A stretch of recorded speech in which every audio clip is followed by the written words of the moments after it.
I'm currently in the middle of running a series whereby I showcase, month by month, from this book, Lonely Planets, Where to Go, When.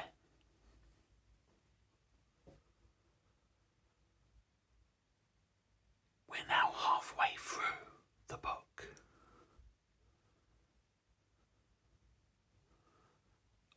So let's begin this video and see where we go today.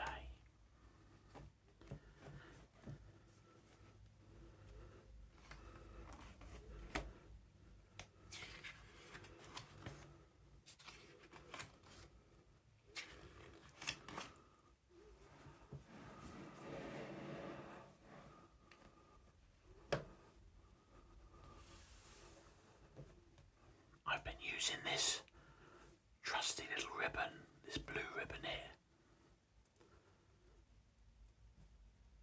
as a bookmark to let me know, video by video, where to start for the next one.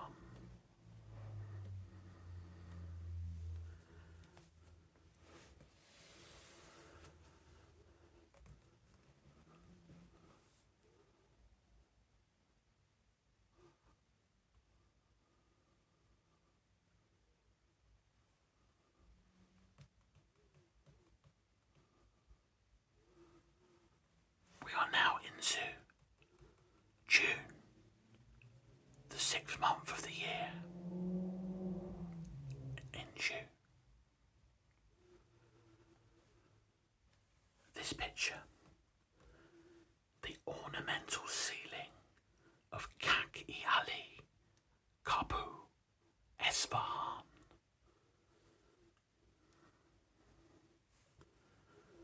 So let's see where to go and where's best to go in June. Iran. Why now? Explore ancient cities before the heat builds. The land once called Persia is where misconceptions come to die.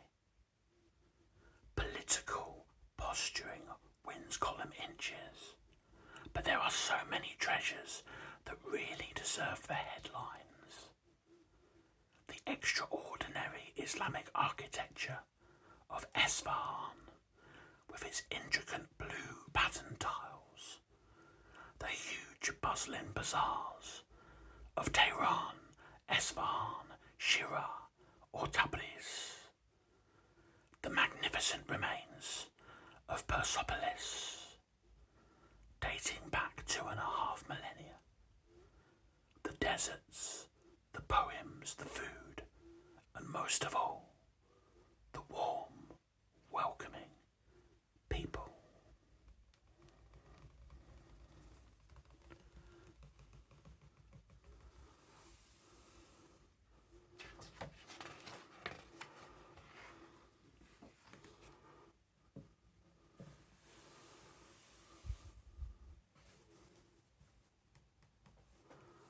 Albania. Why now? Hike the accursed mountains in blessed weather. That traditional mountain lifestyle you feared had been swallowed by the modern world is still there. In the Albanian National Park between Fef and Valbona, known as the Accursed Mountains. In June, warm days bring sunshine to the alpine meadows, and trekking through the peaks and forested valleys of this delightfully rural region will see you immersed in local culture.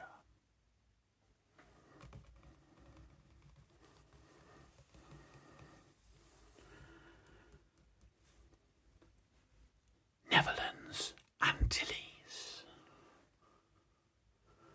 Why now? Soak up the Caribbean sun away from the hurricane belt. It's the Caribbean, but not as you know it. The ABC Islands as Aruba, Bonaire and Curacao are playfully known, sit just off the north coast of Venezuela. Although they are geographically part of South America, they've been governed by and been part of the Netherlands since the early 17th century. June is the sweet spot between the high season, which also happens to be the rainy season in the northern winter, and the slightly hotter summer months.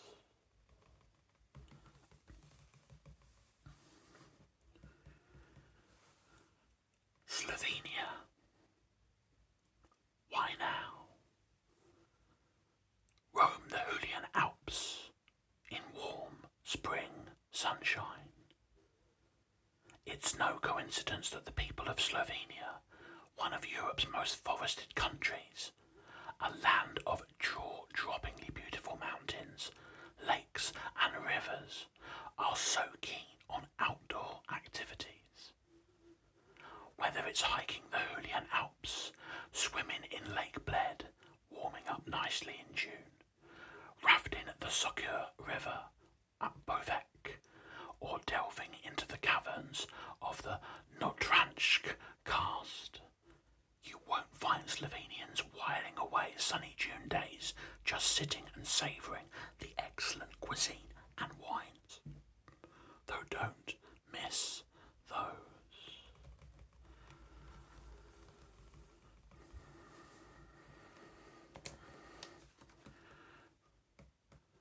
Armenia. Why now? Explore the world's oldest Christian country in summer. Armenia does ancient like almost nowhere else. This landlocked nation is packed with churches, monasteries, and caravanserais dating from the first millennia AD, and with relics stretching back even further, including Caverhonge, literally Stonehenge, reputedly constructed 7,000 years ago.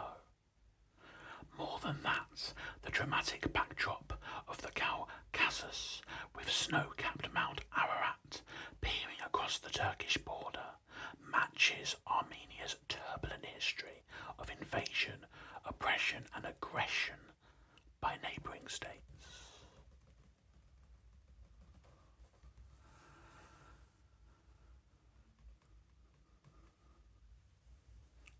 Bazaruto Archipelago, Mozambique.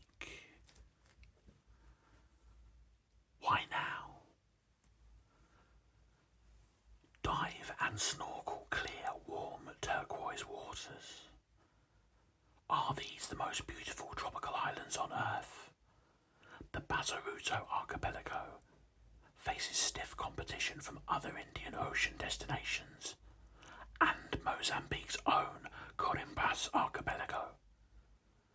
But wriggle your toes into the silky sand on a glorious June morning, the start of the dry season. Or gaze through your mask at impossibly colourful reef fish and maybe a humpback whale migrating past, and they could stake a fair claim.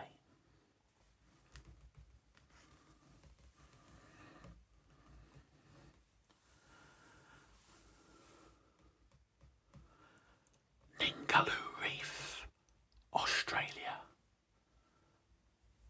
Why now? Dive with giants on Australia's other barrier reef.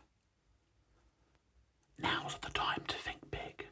Visit Australia's largest state, the area around 1 million square miles, 2.5 million square kilometres, in June to swim with the world's heftiest fish, the whale shark, length of up to 60 foot, 18 metres, and manta rays, wing width up to 18 foot or 5.5 metres, as well as watching humpback whales with a weight of up to 30 tonnes. On OK, only Australia's second largest reef, Ningaloo. Coral spawning from March prompts a zooplankton explosion, attracting the sharks until mid-August, while manta rays present year-round at Coral Bay tend to visit Exmouth May to November, and humpbacks migrate past June to November.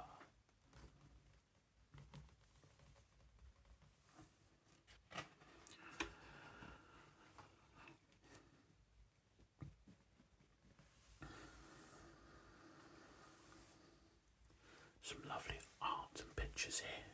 We have up the top Balinese girls preparing for pedant dance at Puta Samuan Tiga Temple.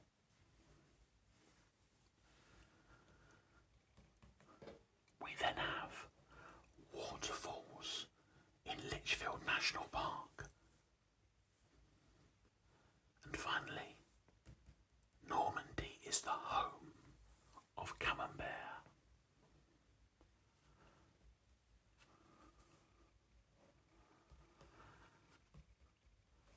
Darwin and Lichfield National Park, Australia. Why now? Get a taste of the top end in the dry. You know the seasons are serious when they're divided simply into the wet and the dry. When planning a visit to the Northern Territory's tropical top end, it pays to pick dry at least if you want to go out and explore. June brings clear skies and dry days, so it's ideal for enjoying Darwin's largely outdoor attractions. Amble through Bicentennial Park, browse the stalls at Mindale Beach at Sunset Markets, or pick up a souvenir at one of the other weekend bazaars, or catch a classic movie at the Deck Chair Cinema.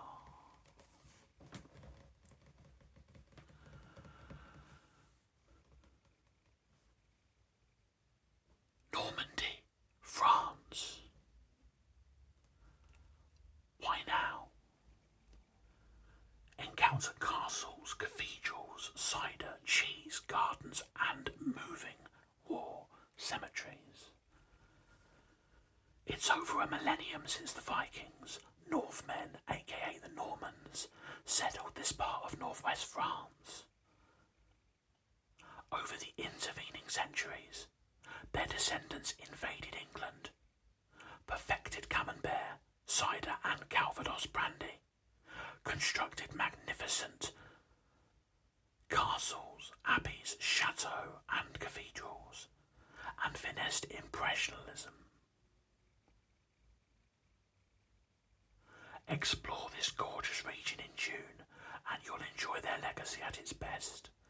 The garden of Claude Monet in Giverny, blooming with poppies and roses, and the courageous soldiers of World War II commemorated at annual D-Day celebrations.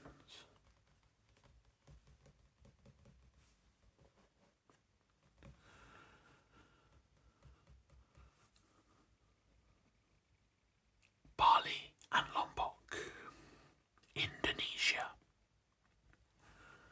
Why now? Enjoy sun, sand, sea surf and food in the dry season. Indonesia is a bargain destination at any time, but in June the stars align for visitors to its twin tropical paradises, the islands of Bali and Lombok. The weather is dry and warm, but not too hot.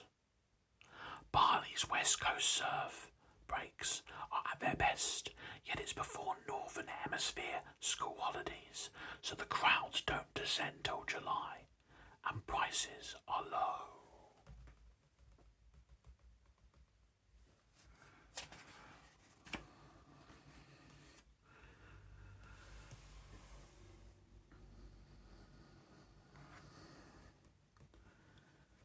Orangutans at Semenkoch Nature Reserve, Malaysian Borneo.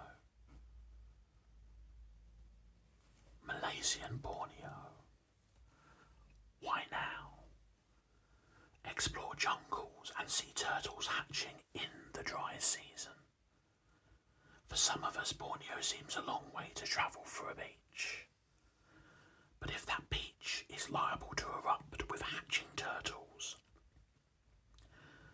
and is backed by wildlife-rich rainforest in which former headhunters live largely traditional lifestyles, well then the long journey seems entirely worthwhile. That's Borneo, or more specifically, the Malaysian states of Sarawak and Sabah, at their best in the relatively dry month of June, when turtles hatch and orangutans thrive on plentiful fruit.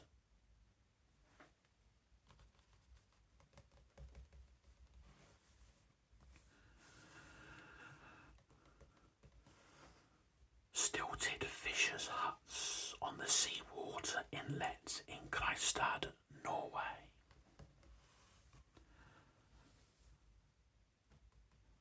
Arctic Norway. Why now? Trip the light fantastic in the land of the midnight sun.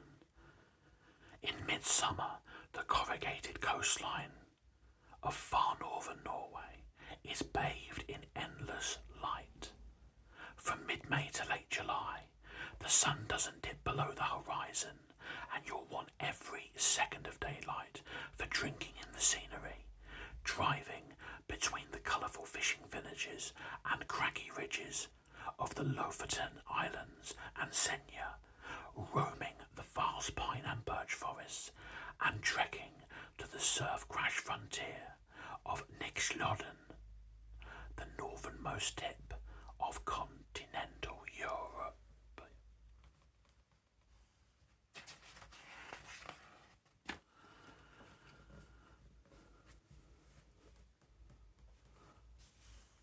Hobart, Australia. Why now? To explore the arts, maelstrom and dark mofo.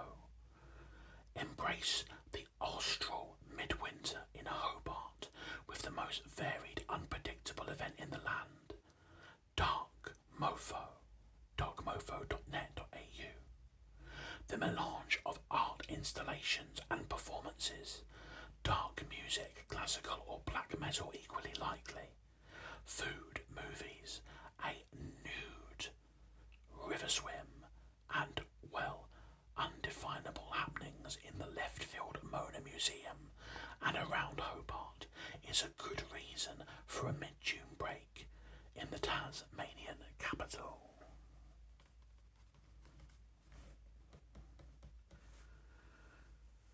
Dubrovnik and Dalmatian Islands, Croatia. Why now? Discover the pearl of the Adriatic, a crescent of terracotta roofs, curling round to embrace an azure coin of the Adriatic. Dubrovnik has been assaulted many times through the centuries, besieged by Saracens, overtaken by Venetians, devastated by earthquakes in 1667, and then by Napoleon and the War of 91-92. Yet it's emerged more beguiling each time, and never more so than in June, the tipping point between spring's warmth and summer's somnolent heat, but before cruise passengers cram every alley.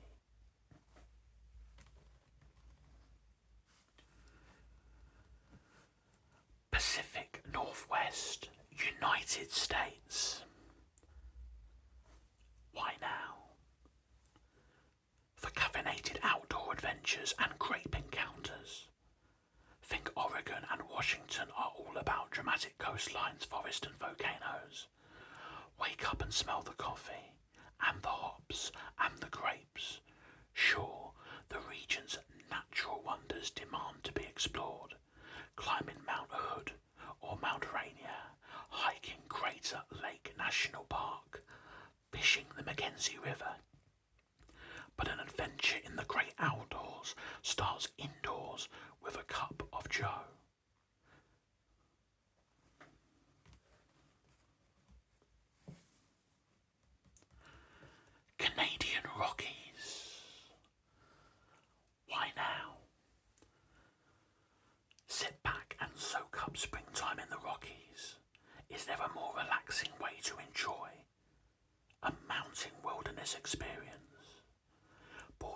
glassed roof carriage, recline your comfy seat and watch the snow-capped peaks roll past.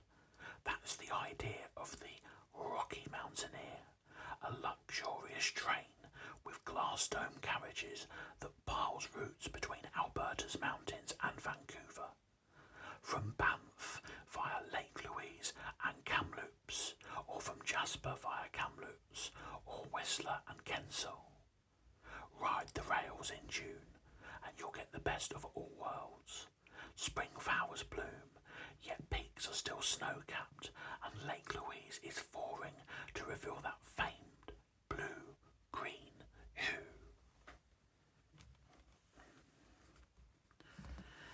Here is the Rocky Mountaineer passing through Banff National Park.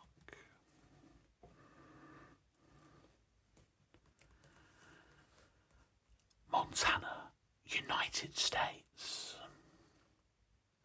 Why now? Time to play cowboy on a dude ranch.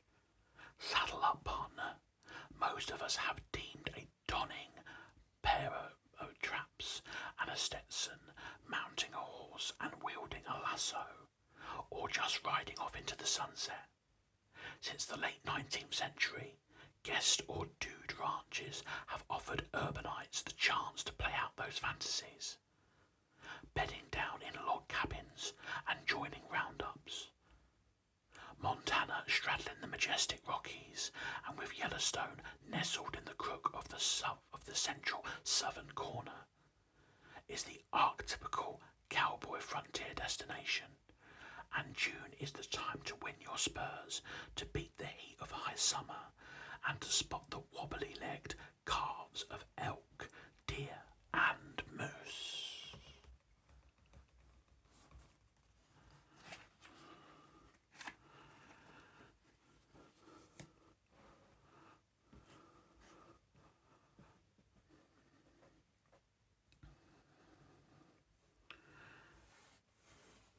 Amazing photography here. The steep slopes of volcanoes. National Park host hundreds of mountain gorillas.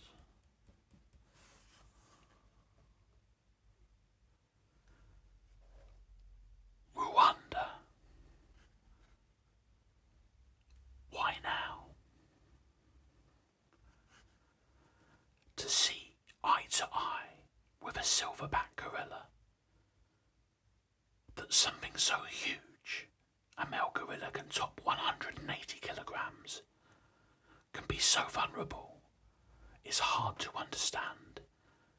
Yet only 700 or so endangered mountain gorillas survive in 2 isolated subpopulations.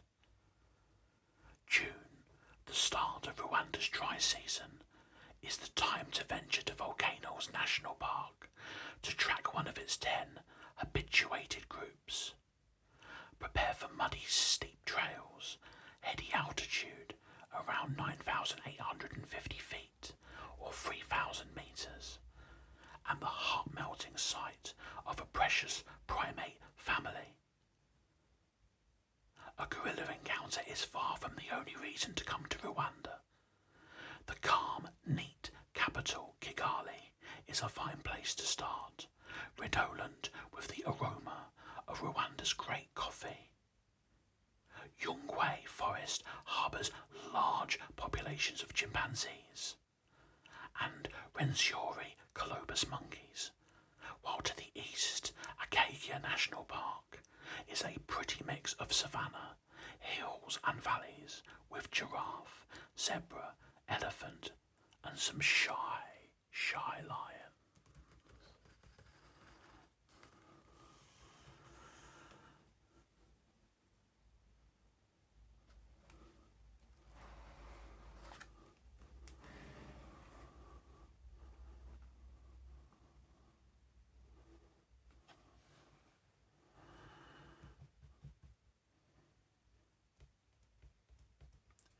And that concludes another video in the series that we're doing, where we've now seen the best places to go in June, according to Lonely Planets. Where to go?